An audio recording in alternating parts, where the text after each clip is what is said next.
It's Kdrama FANatics here and welcome back to my channel.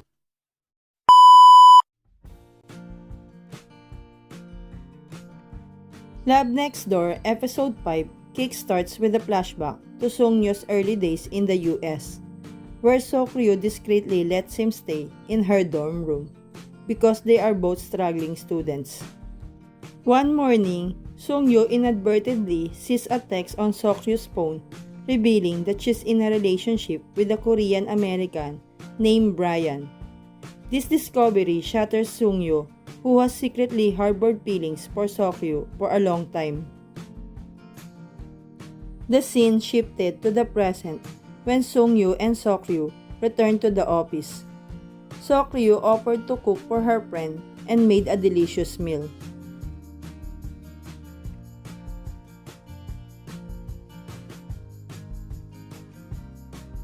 Sung Hyo is pleasantly surprised when Seok Ryu's cooking turns out to be delicious. Sung Hyo got flustered after he saw Seok Ryu looking at her fondly.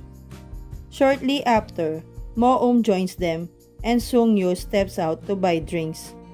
Seok Ryu shares her pre-wedding photos with Mo-eum, admitting that she still harbors feelings for her ex-fiancé. But Sung Hyo overhears this conversation, leaving him conflicted and upset.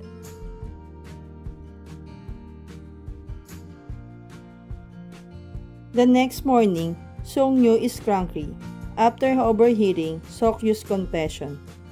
When Myung Hyo requests Seok Ryu's help on the grip project, Sung Hyo bluntly refuses, but later, out of concern, he chastises Seok Ryu to pursue her own dreams. While Seok Ryu is in Sung Hyo's office, his ex-girlfriend Jung arrives. She is a skilled ongi artist, seeking Sung Hyo's opinion on her designs for a collaboration with a global firm. She invites everyone to visit her workshop.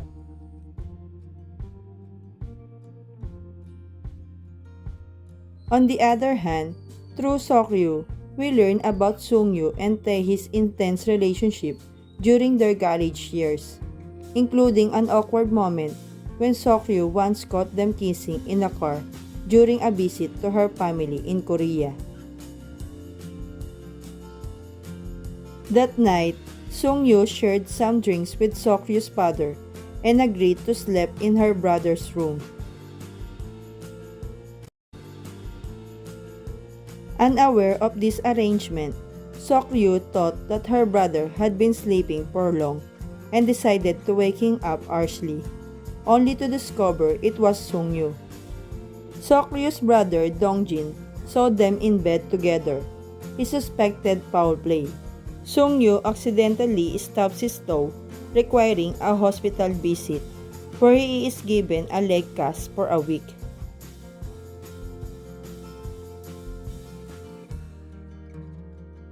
Due to his injury, Seok Ryu drives Sung Hyo to Taehee's workshop. They reach Taehee's workshop as the others are to arrive late.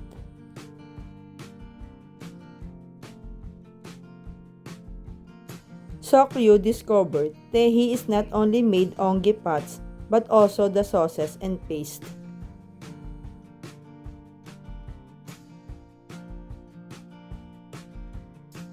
Meanwhile, Seok Ryu headed to the washroom when she saw the two making the pot together.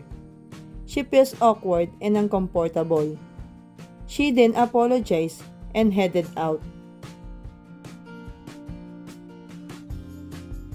Later, she told Sung Hyo how he and Taehee would make a good pair if they got together.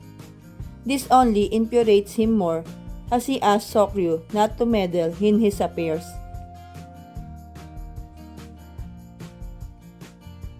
Myung Hyo and the others arrived just in time to help with the soybean paste and soy sauce making process.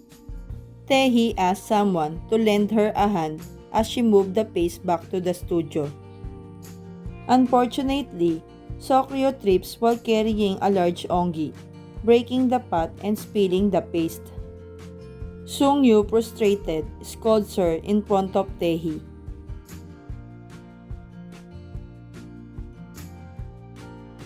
Seok Ryu changes into clean clothes and prepare noodles using the remaining soybean paste.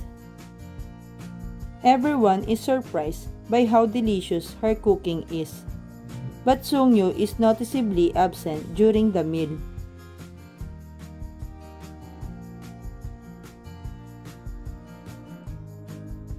Tae-hee eventually finds him and confronts him about his lingering feelings for Seok Ryu, acknowledging that she saw how he looked at Seok Ryu, realizing he still has feelings for her.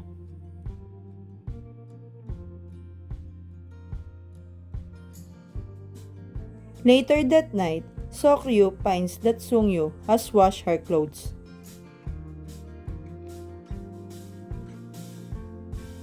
Seung Hyo met with Seok Ryu as she looked for a soy sauce that had been aged for 100 years.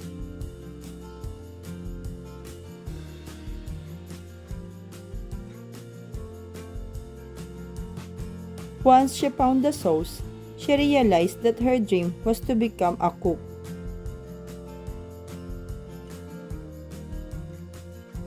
At the same time, Seung Hyo comes to terms with the fact that he is still in love with Seok Ryu.